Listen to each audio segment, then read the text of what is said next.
Hello there, everybody. Today we have a very hard puzzle for you to solve.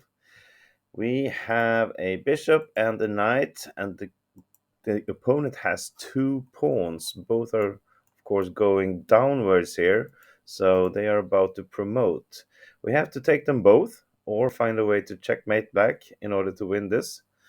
And it's not easy. I ran this into the standard settings of Stockfish and I couldn't find it. So I had to put extra depth before even Stockfish could be able to solve this. So give it a go yourself. It's not easy, but if you pause the video and think about it for a while, maybe you find out how white wins this. Go ahead now. Okay, welcome back. Well, the problem is that black is threatening just king g1 and then promote his h pawn. So simple move like taking the g pawn is not winning for white. Black play king g1, and of course we can stop it with either bishop d5 or knight f2, but that means also we're going to lose one of our pieces. So something like this, well, just the bishop is not enough mating material, and we are losing. And I don't think you believe that it would be that easy to just take this pawn either. No, we have to do something else. Let's start with looking at bishop d5 check. It's not winning. Black can either put the pawn in between or simply play king g1. Uh, you see here, we cannot stop this from promoting, which means we have to sacrifice our bishop. So, what is the right starting move?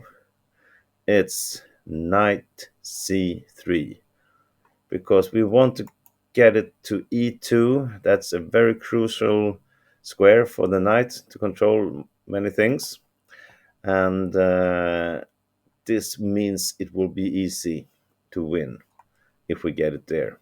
So simple now, like king g1, then we can just play king knight e2 check, go somewhere else, doesn't matter, and we take here and we control this square. Goes back to cover it, but we put our bishop here and this pawn will fall and we will win. But of course, black has other options after knight c3.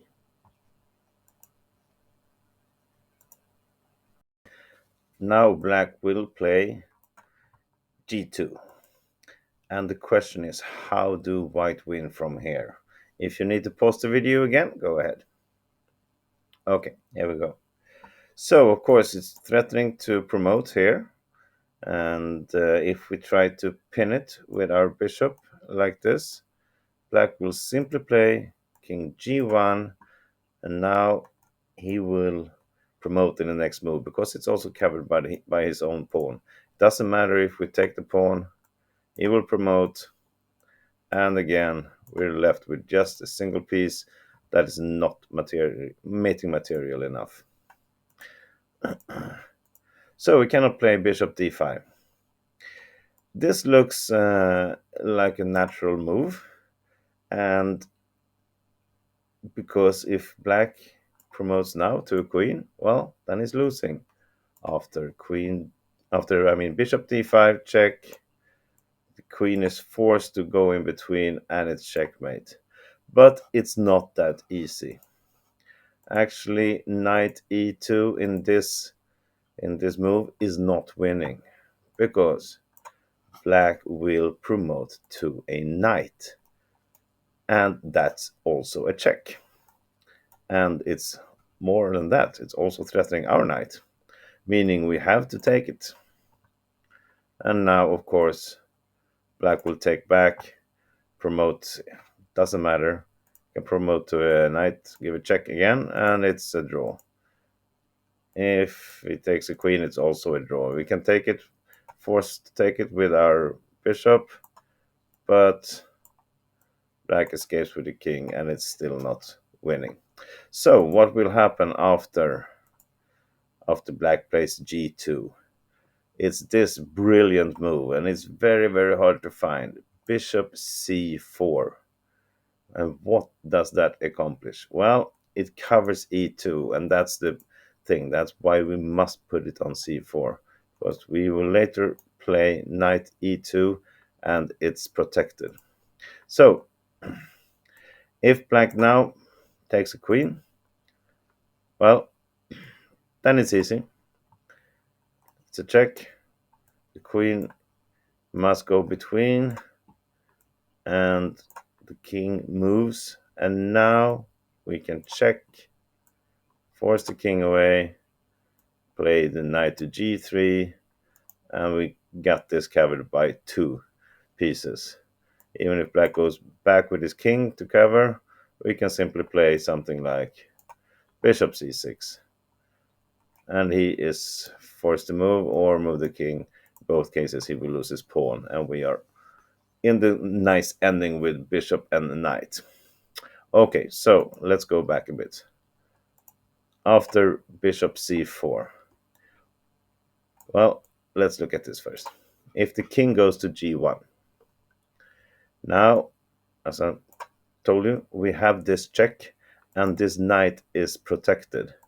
So when or if black moves his king out, we can simply take on h2, capture this pawn, and this pawn cannot move because we will take it, and this is protected. So this pawn will fall. Try something like this. We can simply put our knight here with a discovered check, and this will for sure fall like this. Okay. And if you try something else after the check, I mean, this doesn't help. It's the same. We just take it. So king g1 will not stand, and g1 taking the queen will not stand. What about promoting to a knight with a check?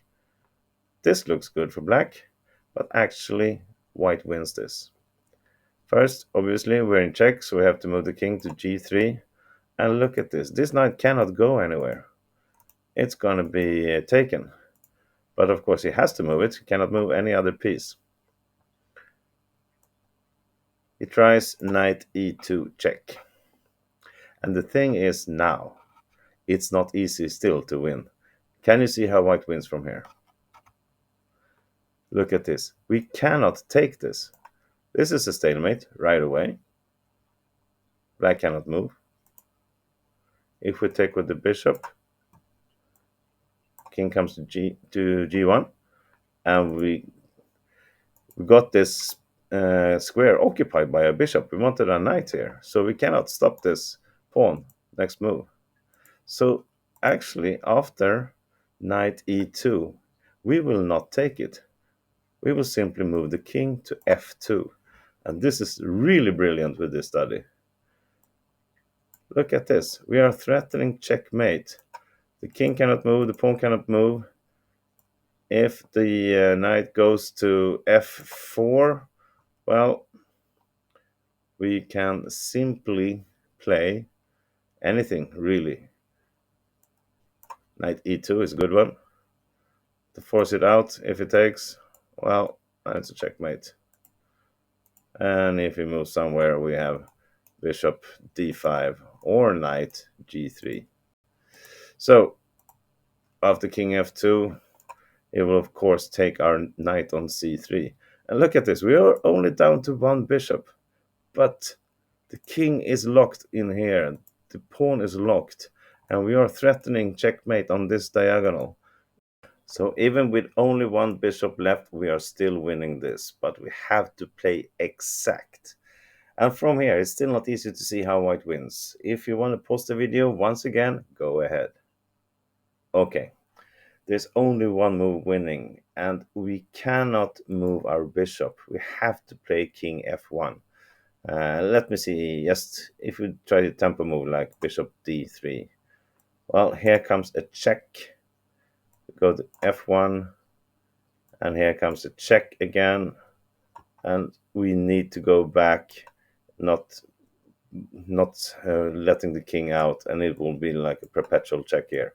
So we cannot do that. Instead, we have to,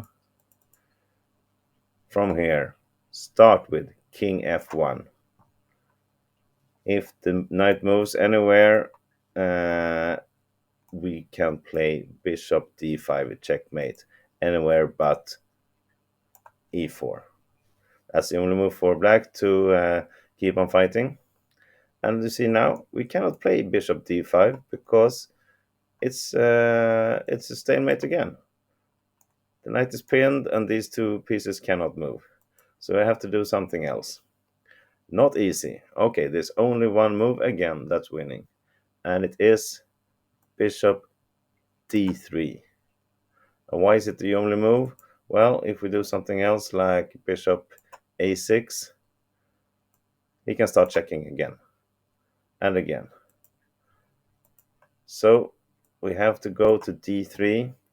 That means if black now checks on d4, on d2 I mean, we go to f2 again, and now he cannot go back because we will simply take it.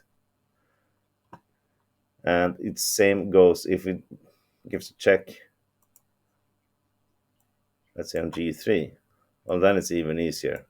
Play king f2 and we will play bishop e4 with checkmate next move, whatever happens. But here he can keep on fighting king f2 and then go to f3. And again, we cannot play bishop e4 because it's stalemate again. So what are we doing then? Well, now we can actually play different moves, like a normal tempo move. Let's move the bishop away. And finally, doesn't matter where the knight goes, we will play bishop b7 check. Let me see, show something like this. And we'll play bishop b7 check. Knight has to go back to e4 or f3. And finally, we take it.